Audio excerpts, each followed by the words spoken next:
Bienvenue sur LibreOffice, la version 7.3.5.2. L'objectif de cette vidéo, c'est de continuer donc dans l'idée de créer des puces images personnalisées. Dans la première partie de la vidéo, on avait vu comment on pouvait détourer une illustration, donc c'est un papillon, et rendre transparent tout autour de cette illustration. Et là, l'idée c'est de créer une liste. On peut dire liste de mots. Voilà, papillon bleu, papillon vert, papillon jaune, etc.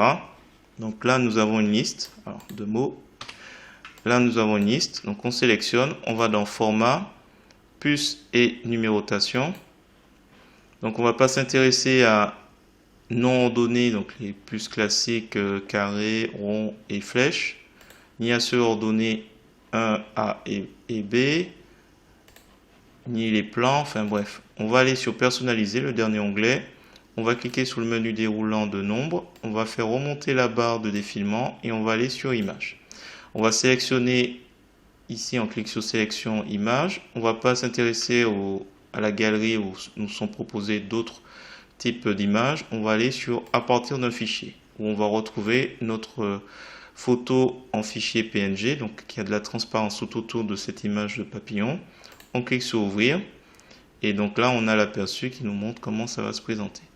Alors pour le positionnement, vous pouvez aller ici, si pas, alors là il va aligner à 0,64 du bord, c'est à vous de voir si vous souhaitez vous éloigner du bord. Alors je vais vous montrer déjà les paramètres par défaut. On clique sur OK et du coup on a ce dessin. Donc imaginons qu'on ne souhaite pas les tabulations ici. On sélectionne, on va dans format, menu format papillon et numérotation. Et de tabulation, on va aller sur espace. Le retrait, on va voir après.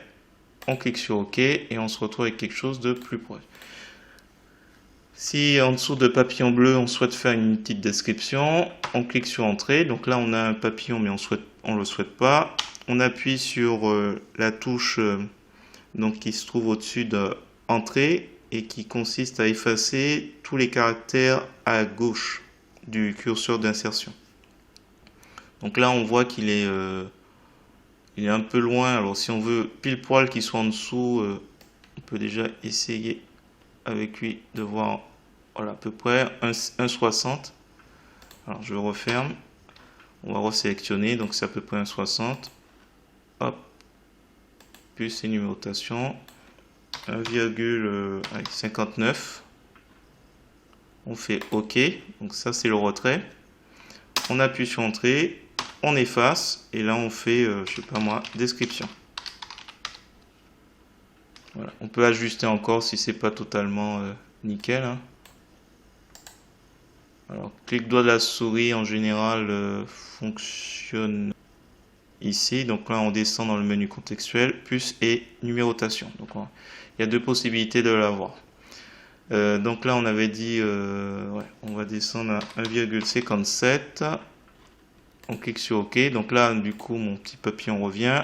J'efface. Voilà, si on veut l'ajuster au millimètre.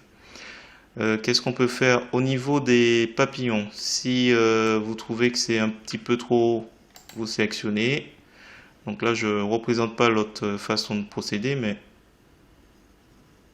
liste, tant pour moi. Hop, on va sur plus. Quand vous allez dans personnaliser, il y a l'alignement qui peut être une base en haut ou vous pouvez avoir un centre du caractère si c'est trop haut par exemple. Si vous choisissez d'autres comme base de la ligne, vous pouvez vous retrouver avec le papillon rogné. Donc je vais l'utiliser justement. Voilà, vous vous retrouvez avec quelque chose qui n'est pas complet. Donc clic droit de la souris, quand on sélectionne, plus et numérotation. Donc on va aller sur centre du caractère. OK. Donc voilà, on a quelque chose d'un peu plus rapproché. Voilà, je vous laisse découvrir les paramètres. Comme vous pouvez voir, c'est à vous de voir à chaque fois. Je vais faire un dernier élément, donc liste. Donc position, on va le ramener au bord. On met 0 aligné. Voilà, il y a un tas de paramètres à découvrir. Donc si vous avez apprécié cette vidéo, je vais faire un petit gros plan. Je vous remercie de me mettre un pouce vers le haut et de me laisser un commentaire. N'hésitez pas également à vous abonner à ma chaîne pour voir d'autres contenus de ce genre. Et sur ce, je vous dis à bientôt pour d'autres tutos sur GIMP, LibreOffice ou Gmic.